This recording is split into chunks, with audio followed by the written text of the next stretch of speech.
खरोट police 7 नामों से सूचीबद्ध है।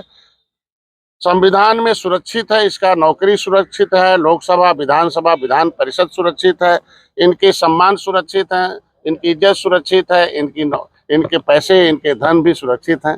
लेकिन जमुना उस पार सुरक्षित है। जमुना इस पार उत्तर प्रदेश में पिछली सरकारों ने ओबीसी में डाल दिया था और जिसे असुरक्षित हो गए और ये ओबीसी में डालकर इनके हक हिस्से लूटे जाते हैं। जब दिल्ली से आके रामचरित्र निषाद सवाल इस बार ये खड़ा हो रहा है उस राष्ट्रीय अधिवेशन में कि दिल्ली से रामचरित्र निषाद आकर उत्तर प्रदेश में मछली शहर सुरक्षित सीट से चुनाव लड़ सकते हैं, तो उत्तर प्रदेश का निषाद के अंदर क्या कमी है, क्यों नहीं लड़ सकता है, तो उत्तर प्रदेश में लागू किया जाए। 31 दिसंबर 2016 को यहाँ के राज्यपाल ने हमें ओबीसी की लिस्ट से निकाल दिया गया है, हम ओबीसी में भी नहीं है। तो ये आज का प्रस्ताव फिर होगा कि हमारी गणना जो है वो निषाद जो मछुआरों की गणना है वो मझवार में और तुरैया में हो। चूंकि 1961 के गणना में हम मझवार और तुरैया में गिनती हुई थी, हमारा नाम ओबीसी में डालना गैर संवैधानिक है, क्योंकि संविधान में एक बार जो सूचीबद्ध हो जाता है तो दिल्ली संविधान में केंद्र जो ही अनुसूचित जाति की सुरक्षा देती है, राज्य में ओबीसी की लिस्ट बनती है। तो जब दिल्ली की लिस्ट में अनुसूचित है तो ओबीसी की लिस्ट में हमें जबरदस्ती डाल रखा है कंप्यूटर और जगहों पर। तो इस भ्रम से दूरी करने के लिए इनका है कि जो गणना होने जा रही है उसमें अनुसूचित में इनकी गिनती हो। इस तरीके से वाशरमैन का, लेदरमैन का हो रहा, उसी तरीके से फिशरमैन का जो मझवार, गौड़, तुरैया, खरवार, बेलदार, खरोट है उनकी उपजातियों का गणना उसमें हो। और ओबीसी की लिस्ट से राज्यपाल ने उत्तर प्रदेश से निकाल रखा है तो उसे डिस्ट्रक्ट कर दिया जाए, ऑफिशियली रूप से इनको जो दिल्ली केंद्र में सूची है उसे बांध दिया। तो इसीलिए ये राष्ट्रीय मुद्दा, इनका अगर राष्ट्रीय मुद्दा है तो राष्ट्रीय रूप से इनको संगठित भी करने का मामला था।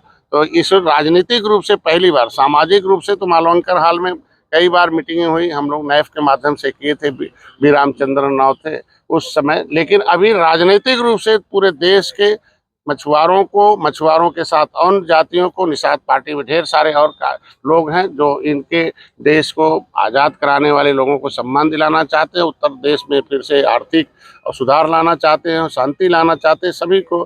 फिर तेतरा में जिस तरीके से भगवान राम को निषाद राज ने पार उतारा, लेकिन ये सभी पार्टियों ने मझधार में डुबो दिया, ये फिर पार उतर जाए उसके लिए फिर निषाद पार्टी उनकी लेंगे बनी है और उसके बाद इसमें इनको सवार किया गया है, इनको पार उतारना है और वह राजनीतिक रूप से ये चैतन्य करना है। राजनीतिक एकता और शक्ति जो है वहाँ राष्ट्रीय अधिवेशन में ये लोग आ रहे हैं। इंदिरा गांधी स्टेडियम है जो ITO के बगल में है, सुबह 10 बजे होगा, 1 दिन का है और प्रदूषण विहीन गाड़ियों से आएंगे और उसके लिए परमिशन निकाल दिया गया है। और हम लोग सबसे अपील करें आज के दिन में, आज सभी प्रदेश के कार्यकर्ता, जिला अध्यक्षों को, प्रदेश कमेटी, युवा मोर्चा, महिला कमेटी, जो भी हमारे मोर्चे हैं, प्रकोष्ठ हैं, उनके सभी लोगों को जिम्मेदारी देने के लिए बुलाया गया है। टोपी, झंडा, अपना आई कार्ड लगा के जाएंगे और सभी लोगों के बैठने का सबकी जिम्मेदारी बटेगी, जिस हिसाब से बिना किसी एकदम आराम से जिसका जैसे है कि कौन किस तरीके से उन्हें सम्मान हो। कई सेशन में चलेगा, वो 3-4 सेशन में हम लोगों की जो समस्याएं हैं उस पर होते हैं। तीसरे में प्रस्ताव आता है, चौथे सेशन में उस प्रस्ताव को पारित कर दिया जाता है। तमाम पद पारित किए जाएंगे, लोगों को जिम्मेदारी पारित किए जाएंगे और आगे क्या रणनीति है तो अगले चुनाव की वो उस प्रस्ताव में पारित होकर उस पर काम किए जाते हैं। ये हमारे आज के प्रेस कॉन्फ्रेंस का मुख्य उद्देश्य था। धन्यवाद।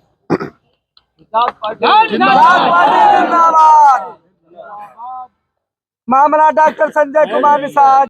इनके जो आरक्षण के मुद्दे हैं, क्योंकि संविधान में मिला हुआ हक जो है ये राष्ट्रीय स्तर का है। ये राष्ट्रीय स्तर से 578 जातियों को सुरक्षा प्रदान की गई है। 578 जातियां जो है देश को आज़ाद कराई हैं, वो अब उनको देने के लिए, उनको हिस्सा दिलाने के लिए, सम्मान दिलाने के लिए और सभी जाति के लोग आ रहे हैं। तो उस प्लेटफार्म पर सभी लोगों को अवसर दिए जाएंगे और सभी वो लगभग वहाँ दिल्ली में उसको लिए परमिशन डाल दी गई है और एज पर रूल जो प्रदूषण विहीन गाड़ियाँ होंगे उसी से आना होगा और सब लोगों की टीम लगा दी गई है और लगभग हम लोग वहाँ 10,000 लोगों के मतलब वो सीटिंग कैपेसिटी है उसमें और सब लोग आएंगे।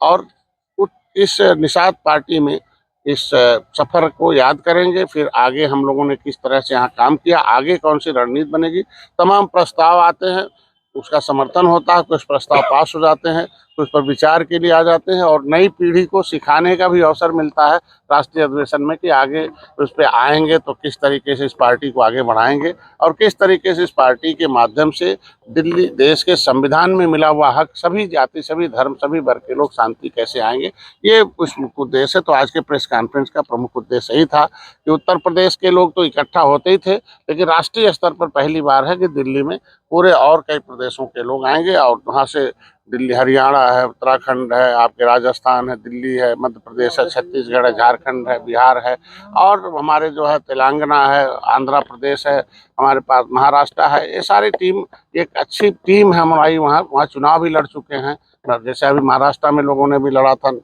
अभी हमारे यहाँ छत्तीसगढ़, पिछले बार मध्य प्रदेश, ऐसे जो है चुनाव लड़ चुके हैं। तो ये सभी जो है प्रदेशों में हमारी बहुत ताकतवर टीम है। कोस्टल एरिया में जितने भी समुद्री क्षेत्र हैं उनके लिए हम लड़ाई लड़ते रहे हैं पहले भी उनके लिए, तो उसके लिए मैंने मत्स्य मंत्रालय अलग कराया है। तो और उसके बाद अभी केंद्र सरकार से उन्हें बजट भी दिलाया है।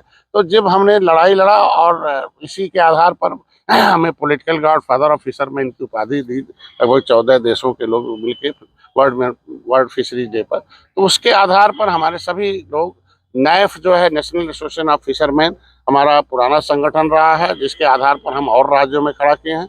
उत्तर प्रदेश में राष्ट्रीय निषाद एकता परिषद हमारा है, जिसके माध्यम से जो पढ़े लिखे लोग हैं, बुद्धिमान हैं, निषाद पार्टी की जो माँ है, जिसके गर्भ से निषाद पार्टी आई थी, उस राष्ट्रीय निषाद पार्टी के कार्यकारी अध्यक्ष यहाँ बैठे हुए हैं, उनके भी टीम के लोग, तो संयुक्त जो है उनके तत्वाधान में वो कार्यक्रम हो रहा है। तो निषाद पार्टी, नैफ है, राष्ट्रीय निषाद एकता परिषद है। आपके माध्यम से देश के सभी सामाजिक संगठनों को मैं अपील करता हूं कि आए, और सामाजिक संगठनों का एक ही उद्देश्य है कि समाज में समानता आए, समृद्धि आए। सरकार ही, संविधान ही समृद्धि देगी, सम्मान देगी और सुरक्षा देगी। तो इनकी जो सामाजिक सुरक्षा है संविधान में वो मिले, इसके लिए दिल्ली में हुआ कि दिल्ली में निषाद अनुसूचित जाति की सूची में सूचीबद्ध है। सभी पत्रकार बंधुओं को आज के इस शरद ऋतु में सभी लोगों का हार्दिक स्वागत है, अभिनंदन है। आज के प्रेस कॉन्फ्रेंस का प्रमुख बिंदु है कि निषाद पार्टी का हमेशा राष्ट्रीय अधिवेशन होता रहा अलग अलग प्रदेशों में, छोटे स्तर पर तो होता रहा, लेकिन पहली बार है कि राष्ट्रीय स्तर पर दिल्ली में 20-30 तारीख को लगभग सभी राज्यों से, जहाँ तक विस्तार कर चुकी है निषाद पार्टी, सभी राज्यों से जितने भी पदाधिकारी हैं, जो पदाधिकारी बनाए गए हैं, कोर पदाधिकारी हैं, चाहे जिले के हों, चाहे विधानसभा के हों, चाहे ब्लॉक के हों, चाहे वो मंडल के हों, चाहे वो जिले के हों, चाहे वो क्षेत्र के हों, हर एक तरह के राष्ट्रीय पदाधिकारी, प्रदेश पदाधिकारी, उनके मोर्चों के पदाधिकारी, महिला मोर्चा, युवा मोर्चा संगठन है, राष्ट्रीय निषाद एकता परिषद, IT सेक्टर है, सभी पदाधिकारी 30 तारीख को राष्ट्रीय अधिवेशन में भाग ले रहे हैं। उसमें सहयोग की अपेक्षा आप लोगों से है। परमिशन के लिए डाल दिया गया वो इंदिरा गांधी जो स्टेडियम है ITO के पास, वहीं सबको आमंत्रित किया जा रहा है आपके माध्यम से, क्योंकि राष्ट्रीय अधिवेशन का प्रमुख है कि एक सफरनामा है, लोगों ने उस सफर में कितना लोगों ने काम किया है, जो नींव के पत्थर रहते हैं उनको सम्मान दिया जाता है, जिन्होंने पार्टी को सींचा, बड़ा किया हो, वो जिन साथियों ने पार्टी को खड़ा किया, शुरू किया, वो जो फाउंडर मेंबर होते हैं उनको सम्मानित करने का अवसर मिलता है। प्लस इस पार्टी को फैलाने में या इसको खड़ा करने में जो आते हैं उनको भी उस सम्मान का अवसर मिलता है। प्लस जो है इस पार्टी में आगे कभी कभी बहुत राजनीति में उतराव चढ़ाव आता है, बहुत खतरे आते हैं, उसमें भी किन लोगों ने कैसी भूमिका निभाई है उनको भी अवसर मिलते हैं। आगे खतरे से कैसे हम संभल सकते हैं उसके लिए टीम बनाई जाती है, वो हम लोग राष्ट्रीय अधिवेशन में तय करेंगे।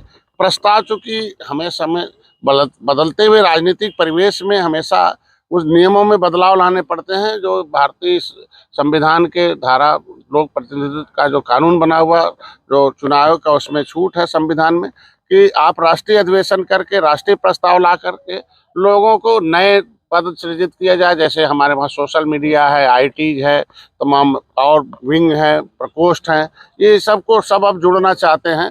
पहले तो खाली एक मुद्दा था जो इस निषाद पार्टी का कि इस जो देश को आज़ाद कराने वाली 578 जातियां हैं, जो उजड़ी हुई हैं, criminal tribes act inquiry committee से रिपोर्टेड है, जो ये उजड़ी हुई जातियां हैं जिनको अंग्रेजों ने उजाड़ा था, फिर उन्हें 74 प्रकार की व्यवस्था देके बसाया जाए, वो उन लोगों के मुद्दों का मुख्य मुद्दा बनाकर हम लोगों ने पार्टी को कह किया था। लेकिन ये हुआ कि बाद में आया कि नहीं, निषाद पार्टी उन निर्बलों को जो राजनीति के शिकार हैं उन्हें हिस्सेदार बनाया जाए, जो बजट और के शिकार हैं, जो पिछली सरकारों के शिकार हैं, उन्हें हिस्सेदार बनाया जाए। ऐसे में अब राष्ट्रीय अधिवेशन में हम लोग आ रहे हैं। इनका क्योंकि राष्ट्रीय स्तर पर इस निषाद पार्टी में मछुआरों की संख्या बहुत अधिक है और उसके साथ अन्य और भी जातियां और धर्म के लोग हैं, तो सबको केंद्र में दिल्ली में ही है, क्योंकि वहाँ दूसरे प्रांतों में दूसरे धर्म के ज़्यादातर लोग हैं, धर्म हैं। तो मैं बैठक है